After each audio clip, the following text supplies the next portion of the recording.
2 o'clock.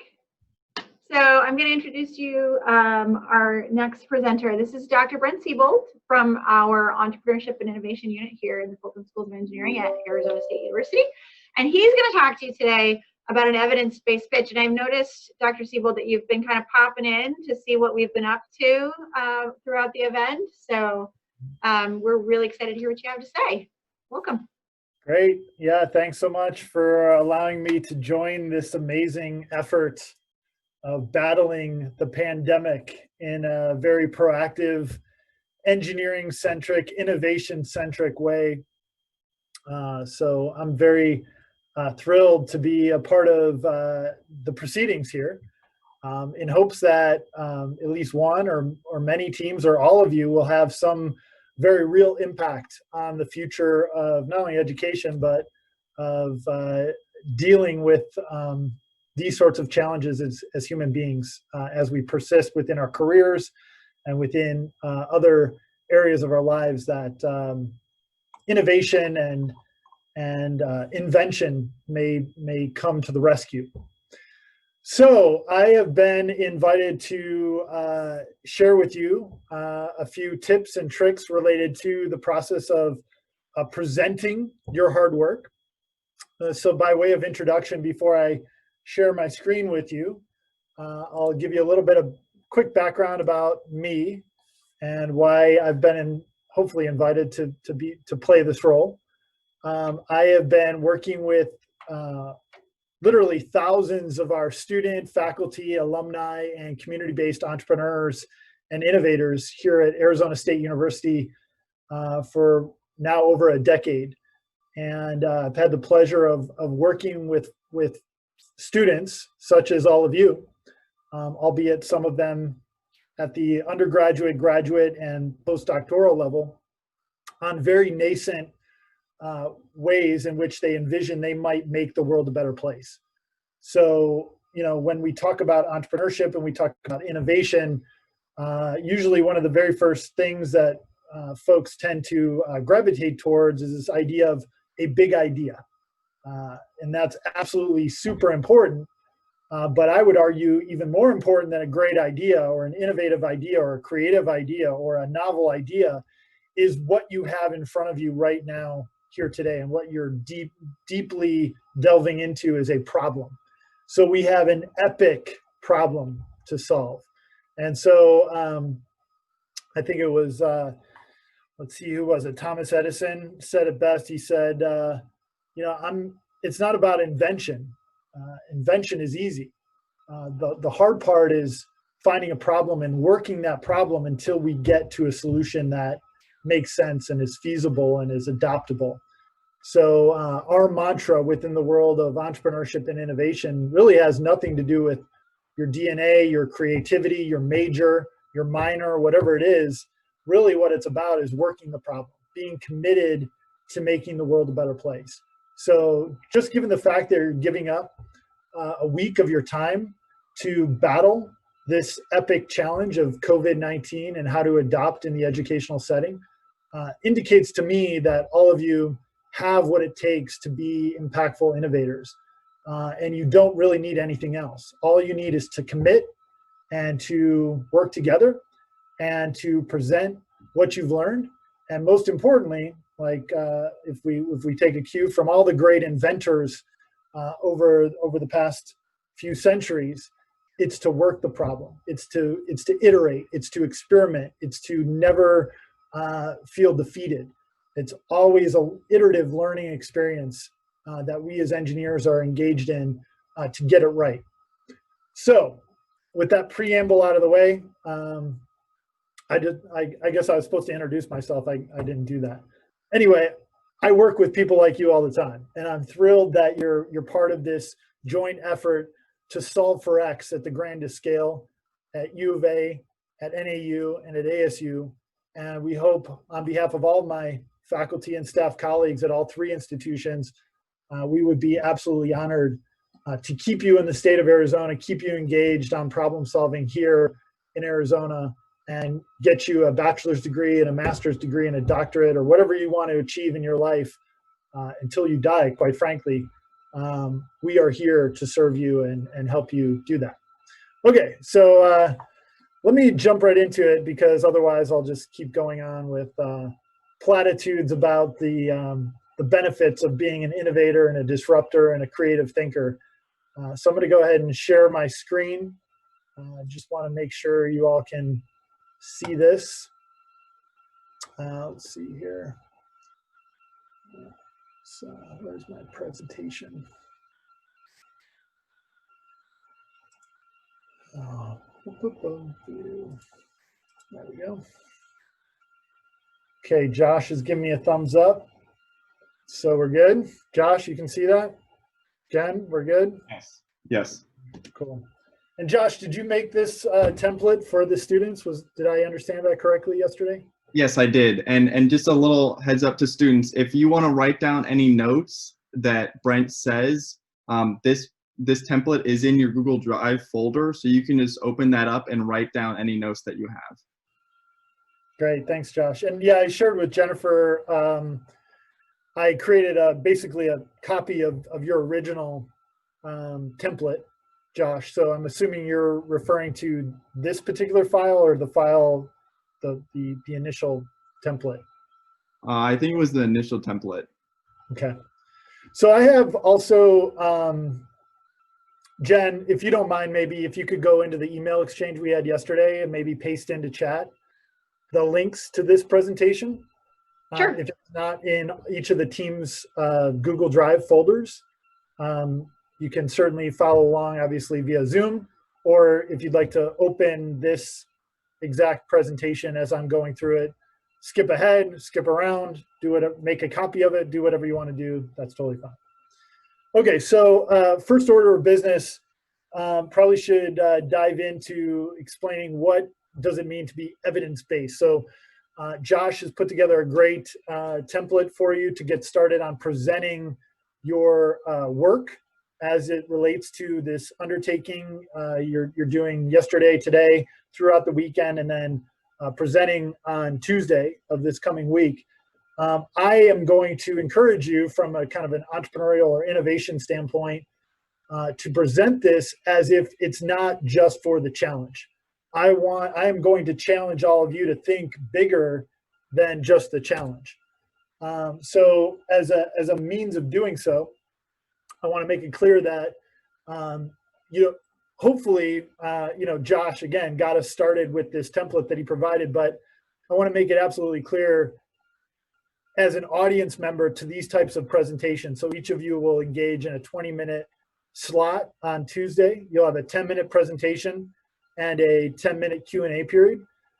Josh and the deans and Jennifer and everyone else who are involved with this would be absolutely thrilled, I think, if many of you chose alternate template designs. As Josh said on slide 1 of his template, you can change the theme of the Google slide. But I've taken it a step further here. And if you go to googleslides.powerpoint.com, there are literally tens, if not almost, I think there might be almost 50 free what we might call a pitch deck template within that environment.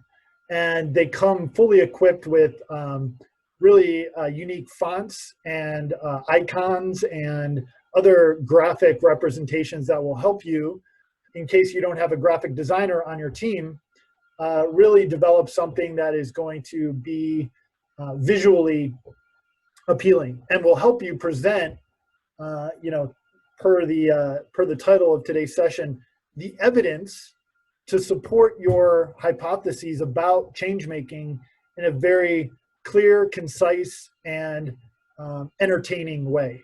So let's dig into it. Again, you'll have all of these links available to you through the link that Jennifer is going to post in the chat.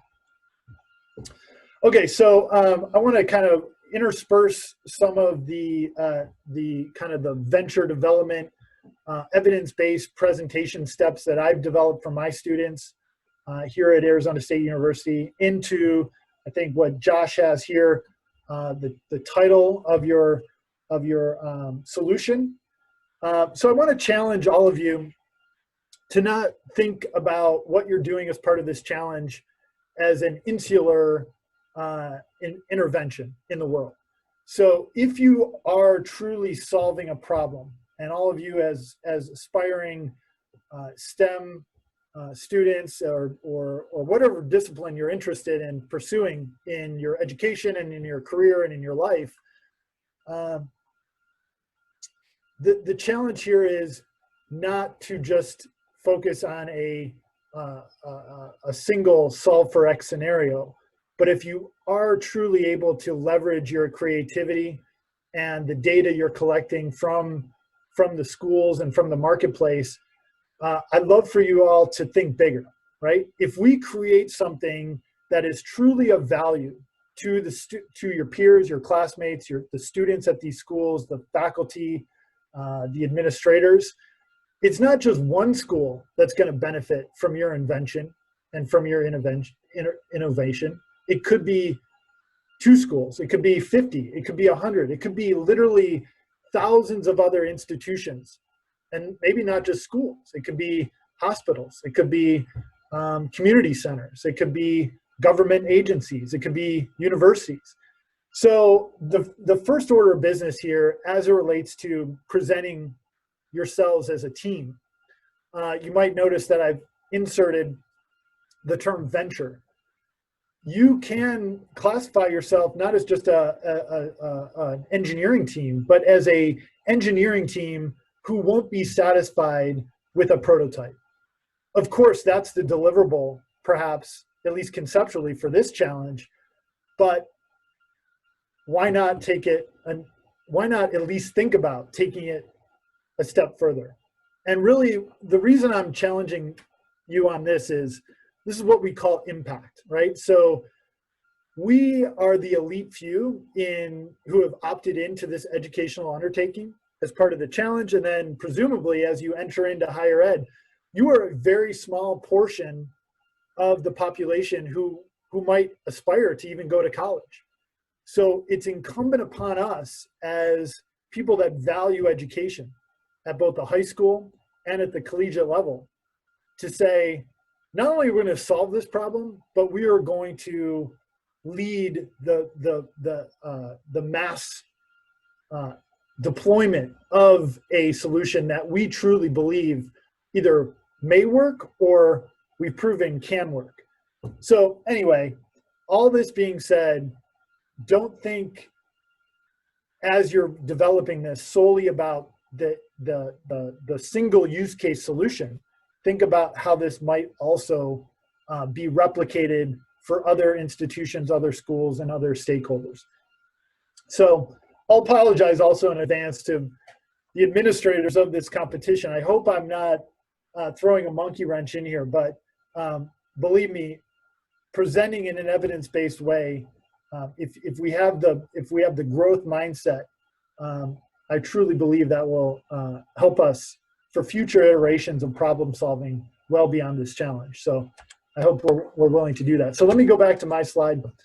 So very akin to what Josh had challenged you to do with his template.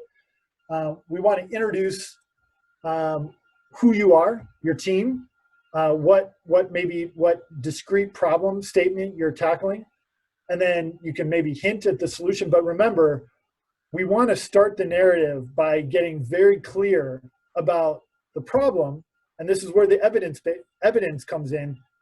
More importantly, who has it? So I'm going to challenge you to put almost a storytelling narrative around the problem statement, which will then build a stronger foundation for you all to introduce your solution. So when we go to Josh's template, me personally, this is just my own way of approaching these things, I might not encourage you to start right out by saying, hi, here's our solution. It might be better to say, we are a team that is committed to solving this problem. So whatever your team name is, maybe it's more problem-based versus solution-based. So just something to think about, because quite frankly, after you set the stage for how big, and we know this anecdotally, how big the problem is, what we want to do is through evidence, humanize the problem statement so that we can then reveal our amazing solution that we as creative engineers and scientists and others have come up with. So I think this will make sense as I proceed here. So here's an example of an alternate title slide. So I might challenge every single team. You don't want to call yourselves Team 3, okay? So you're much more creative than that. What is your team name? What is your, again, I'm going to challenge you. This isn't a project. This could be a venture, either a nonprofit or a for-profit structure that once you develop your technology solution, it can be replicated, it can be sold, it can be deployed in other scenarios. So what is your entity name? What is your nonprofit name? So in this case, this is a student example from a couple of semesters ago. Their team name was Tech Guru, right? That's their company name, their venture name. Here's another example. And by the way, these are not graphic designers who came up with these team, these might be called logos, right? This is just literally PowerPoint and some icons overlaid with a color font that you all like. If you go to U of A, it's going to be red and blue. If you go to, or if you want to go to U of A, I should say, if you want to go to ASU or NAU, it's going to be a different color palette. So totally up to you. I would encourage you to get very creative and present your opening slide with your organization of problem solvers. And here you can see on Lycom, they speak directly to the problem statement and very vaguely about what the solution may be. Okay, so getting back on track with Josh's template, this is absolutely correct. So the very first thing you're going to want to do is sink your teeth into what is the problem. And the addition that I'm going to make as part of my session here this afternoon is who. So there's a couple of what prompts, but the power of evidence-based presentation is the human aspect of the story that you're telling. The narrative of your presentation has to be very visual, and the visual aspect of the presentation has to be zoomed in on a human being that is a real person representing a real school in a real neighborhood, in a real community, in a real state, in a real country, right? So the more real we can make it, the more we are treading into this amazing world of evidence-based innovation, evidence-based engineering, evidence-based, and we stole this, by the way, from the world of healthcare. Some of you have heard of evidence-based healthcare, right? We don't make decisions about medicine, just like in the realm of the pandemic, until we have the proof that it actually works. So when I talk about evidence, I'm challenging you between now and Tuesday to get proof. How do you know your assumptions will actually work? So here is the challenge. I want specificity, and so do the judges, quite frankly. They are eager to hear your ideas and your theories and your designs and your sketches, but they would be even more tuned in. Now, I believe this, and I know this to be true. If you can tell the story of innovation through the lens of the people that are experiencing it. The good news is you are actors in this equation. You yourselves have been exposed to the problem statement, right? So I'm using the word customer. We are not looking for people to buy your solution. I totally understand that. But I do want you to get comfortable with, if you're creating a solution and you want the solution to impact as many human beings as possible that are afflicted by the challenges related to COVID, then you absolutely need a customer. So no innovation is as impactful as it can be without somebody paying for it, whether it be a school district, whether it be a principal, whether it be a teacher or a parent, or whether it be the student, her or himself. So customer for engineers is not a dirty word. We are not trying to turn you into business majors here. We are trying to get you to understand your solution. If you've done it correctly, if you've been creative, if you've really truly understood the problem statement and you truly understand the context in which the problem is occurring, what you are developing in this challenge is going to have value, right? So don't downplay that. What you're creating, your prototype, your idea is valuable. So when we talk about value, there's always going to be a mechanism to bring that value into the real world. And usually that's by really saying, hey, here's the person that's going to use the solution we've developed. And then let me also tell you about the administrator who's also really excited about that, who's willing to write the check to pay for 100 of these. Okay, so don't be nervous about that. We're not trying to get you to sell anything. We're trying to get you to help, in this case, Jessica. Here's an example, right? This is the type of evidence I would, this is going to be hard. I understand. Getting a photo like this into your presentation is going to be extremely difficult because, well, in this case, it might be possible because the person taking the photo is 6 feet away from Jessica, right? So if you do have an opportunity to take a photo like this, make sure you have a mask on and you're 6 feet away, obviously. But in many cases, you could be interviewing Jessica about the problem statement within her school over Zoom or over Google Meet or over Skype or whatever it is that you want to leverage. And what I'm encouraging you to do is maybe ask Jessica if she's willing to take a screenshot of her explaining the problem statement, right? So one of my students who was investigating the intricacies of the problem statement and the context at the school, in this case it was a funeral home, actually went to the funeral home, interviewed Jessica about all the intricacies of the problem and said, hey, I've learned so much that I didn't know before this conversation. Do you mind if I take your picture documenting all of this crazy paperwork and sales process you have to do in the funeral home business as it is? So again, this is just an example, but this is evidence, okay? This shows myself and the judges and other people in this challenge that you've actually gone outside of your own head, outside of your own team, outside of your own school to collect additional evidence to support your understanding of the problem statement. And you've talked directly to people, decision makers in this case, that can validate some of the assumptions you might be making about what's possible, what's not possible, what is the true area of concern. Here's another example. Before the pandemic, I'm sure many of you went to eat at Chipotle. So Jessica is a manager at Chipotle. And so she had a problem. You can read on the slide exactly what the problem is.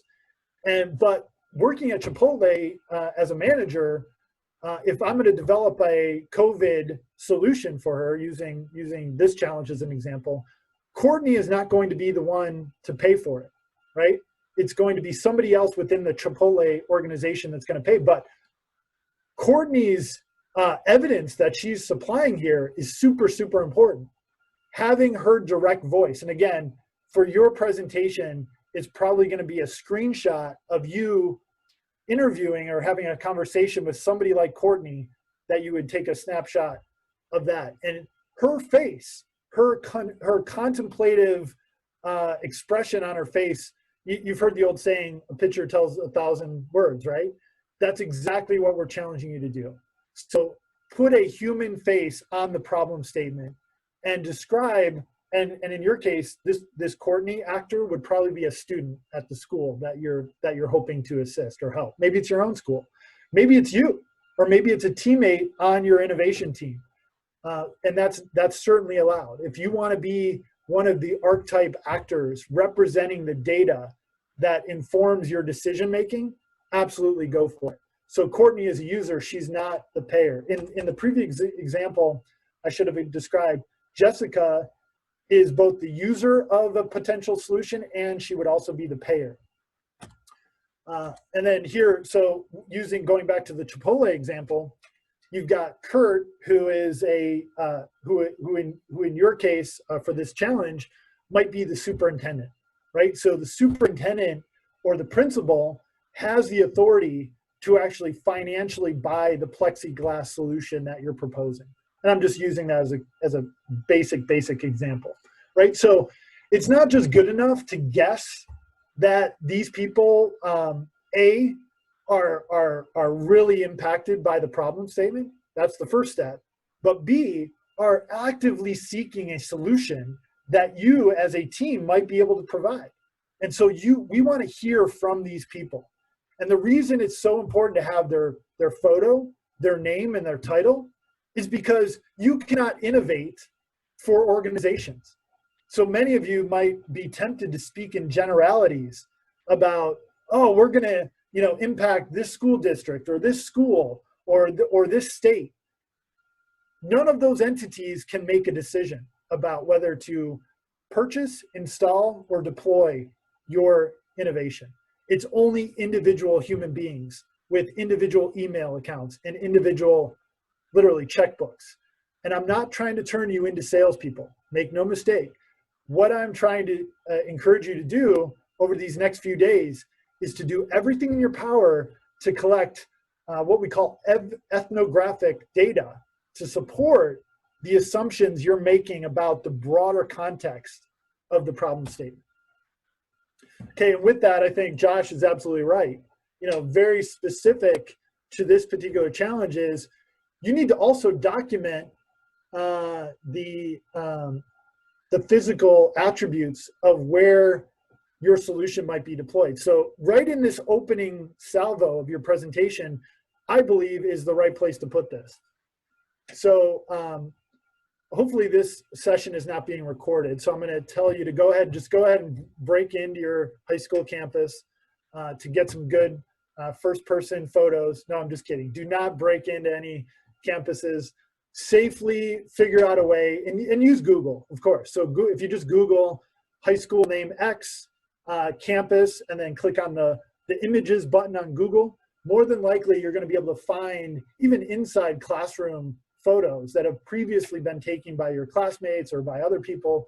And you can point out, these are illustrations.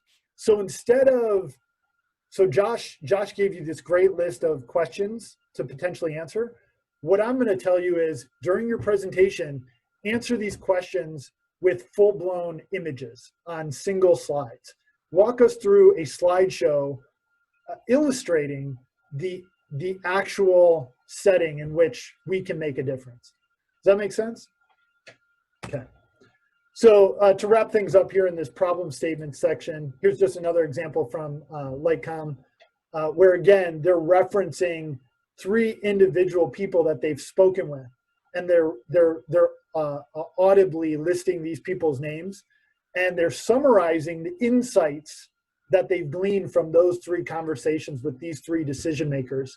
And so again, showing very real humans that are experiencing very real problems, and then articulating those problems through the lens of these actual decision makers and people that are impacted by this problem. Again, your headshot can be included within this process.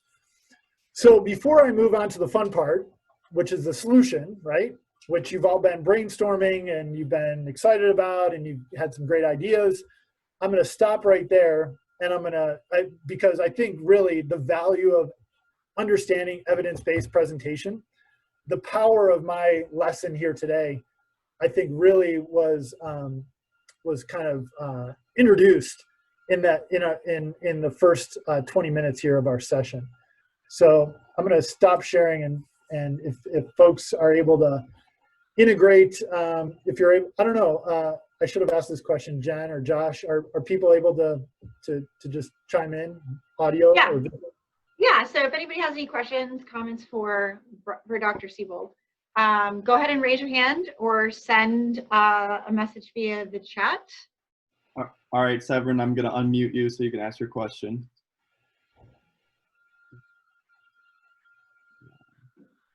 There we go. Sorry. So during your presentation, you talked a lot about how something has to be profitable for it to really sell, for it to be an effective solution.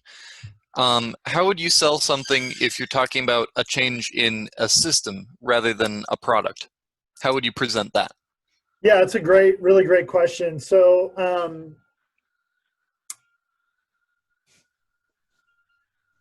a change in a system, it sounds to me like it could be a very grassroots. The first thing that comes to mind, Severin, is like a hashtag. So something well, sorry, go ahead. Feel free to further. I wasn't really thinking about that so much as for example, in this, we're supposed to find a solution that's supposed to help schools deal with COVID-19 in a certain area of the school. And yes, you could develop a product that might help with that, but the way my team has taken it is more developing a solution based on changing that environment, more kind of advising the school on what to do and less having a product that they could use to fix that problem. I got it. Perfect. So generally in the world of nonprofit and for-profit entities and organizations, so I'm going to try to stay away from the word corporation or business or whatever else. What you're describing is very much akin to a consultancy. So an organization that would come in and help basically guide an organization to make decisions and to maybe provide a playbook on how to roll out a change in culture. So not to go into too much detail here, but I mean, a general classification of what you're describing is called consultancies, right? And there's a lot of nonprofits that provide consulting services to school-based organizations. So every organization that provides that type of service has a business model, meaning for their intellectual property, the playbook that they've developed or the playbook that you're developing with your peers in this challenge, again, does it have value, Severin? Are you actually developing something valuable that the organization is eager to get access to? And if so, that valuable piece of information needs to be housed somewhere. So if you're imagining that it would just be housed on an open source platform such as Wikipedia or GitHub or whatever it might be, each one of those open source organizations has its own business model. So then the question becomes, how might you extract value from that relationship between you and the platform and the platform and the recipient? And so really, when I talk about value in selling, it really boils down to a matter of scale. How quickly and how efficiently do you want to get this intellectual property that you've developed in the hands of as many schools as possible? If the answer is, we want to get it out to millions as quickly as possible, you're going to need something valuable, and then you're going to need a mechanism, aka staff and web-based resources, marketing-based resources to broadcast that. Does that kind of make sense? Yeah, that was exactly what I was asking about. Cool. So I would encourage you, and I've seen this happen quite a bit with engineering teams who have developed processes, to basically name your team as a consultancy. And there's no shame in that. You can be a nonprofit consultancy group. And in fact, Jennifer knows here at ASU, we have one of those called 33 Buckets. And they do consulting literally all over the globe. They're in Peru right now, consulting NGOs in Peru on how to deploy clean water solutions. The same way you would be in a position to consult schools all around the world how to change the culture in X scenario. Make sense? Yes, thank you. Good stuff. Great question. All right, we have a question via the chat. So Carolyn wants to know, do you suggest that we take pictures of ourselves posing as the buyer and the user for our solution? So what do you think? Would that be helpful to include in their final presentation? Yeah, and again, I would say, I go back to the old adage of a picture is worth 1,000 words. I mean, if I would have my way coaching each and every one of you, preparing for your final presentation, I would say if you had a presentation that was all photos, I think that's actually better than any other style of presentation. So the more illustrations you can provide photographically, either staged with yourselves or, taken off of Google with, crediting the source of the photographer, and, you can put that in the notes section of your presentation. That is going to help the judges or the audience, whoever it might be, really understand the context of what you're describing. And the next step of this is describing the solution. Same thing. As we get into the solution slides, and many of you may have already looked ahead and the slides are provided, you're going to want to sketch those out, right? You're going to want to literally take out a pen, if you haven't learned CAD already, and start to really sketch how this might play out in a deployment setting. So the short answer is yes. Take as many photos as you can, drop them into your shared Google Slide environment with your team.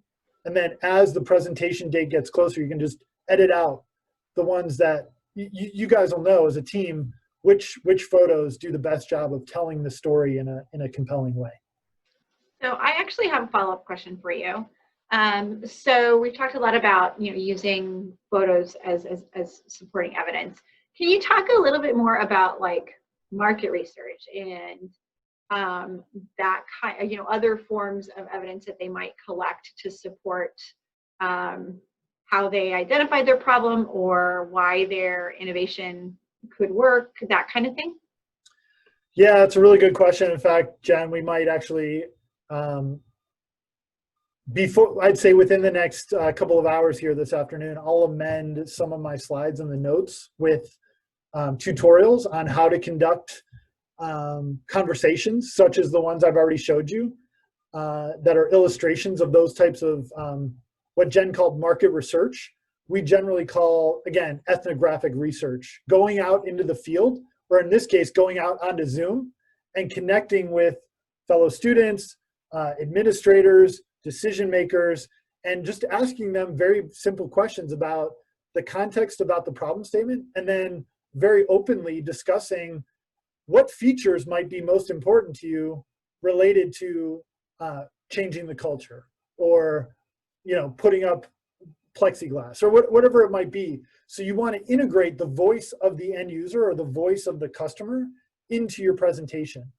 And I would say that it makes you sound much more legitimate, as if you say, oh yeah, our team was up at 3 o'clock in the morning last night, we came up with this idea, right? All that is an idea. It's not grounded in fact. The only fact that exists is in the real world, right? So you have to figure out a way to blur the lines between what your team is devising in your Google Meet room with what is actually happening in the school district office right now, today. But great question, Jen. I mean, literally, we could spend 2 hours just talking about interviewing best practices to collect those sorts of insights. But the easiest way to describe it is like, if any of you have a student journalist on your team, like if anybody has been served on the yearbook staff or the school newspaper staff, it's literally just adopting a journalistic mindset.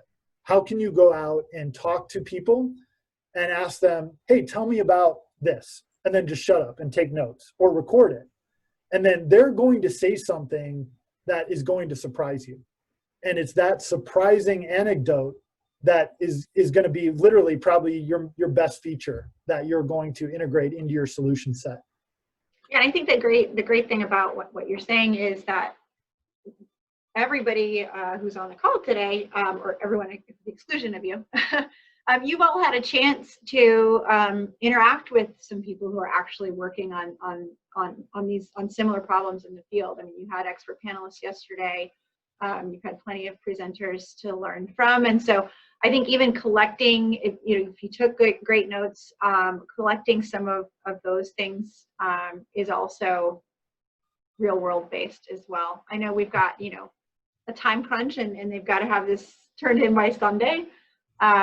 So we want to make sure that and I think a lot of you did actually contact me about reaching out to teachers and things like that. And so if you've collected any of that information as well, that will help. Yeah, and I am cognizant of the time here. And like I said, I think my unique addition to the amazingness that's already happening as part of this challenge is the fact of really getting to the heart of the problem statement. And then I have no doubt that the faculty and the staff and the supporters, the mentors of this group, will be able to help with the subsequent steps in the presentation, which is presenting the solution.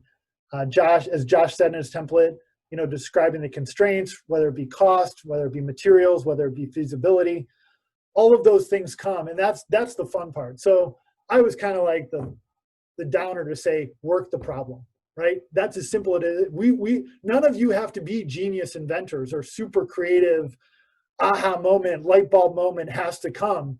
That's actually the exact opposite. We're looking for you to have a deep, deep, deep understanding of the problem statement and more specifically, the human beings who are impacted by the problem statement. And then I want you to solve for X for those humans. So it's a very humanistic, evidence-based undertaking. And when you approach it in that way, your presentation isn't a pitch, it's a story. It's a, here's where we were on Thursday, and here's the problem statement we were presented. And here we went out and talked to these 3 or 4 people or these 10 people, and we learned this. And so then we got excited, we built this, and here it is. And now we're off to the races. So again, it's just an honor for me to have this opportunity for all of you to be, you know, secondary school level innovators. Speaking on behalf of Josh and our friends at NAU, we are just absolutely thrilled to have the chance to maybe see some of you during your undergraduate studies. So, all right. So we have another question in the chat. It looks like we have about 4 minutes, if that's okay. Yeah, and by the way, I do want to say too, in the last 2 slides of my deck that I shared in the chat, or Jen shared for me, there's a link to a document that walks through kind of the prompts that I provided in my slides, along with a bunch of the examples that I've already showed you. And for each section that I provided for my evidence-based pitch structure, I have a corresponding video. So if you're not sick of me after these 45 minutes, you can go and watch like a series of 5 videos of me explaining each of these sections that would hopefully piggyback off of Josh's template. All right, awesome. So actually, you should assign 1 member of your team to do that. Yeah, not everybody, yeah. All right, so if a presentation is with all photos, could telling your solution in a story-like fashion work better than plainly saying, here's the problem, here's the solution, or what parts of the presentation would this work best for, and how will this affect sophistication? I think I'd like to hear a combination of responses from you, Brent, and then also from Josh, because I think Josh has really approached this from more technical aspect, and Brent, you're more of like a customer focused aspect. I suspect the answer falls somewhere firmly in the middle, but I'm going to let you take your first stab, Brent. Yeah, the first thing I'll say is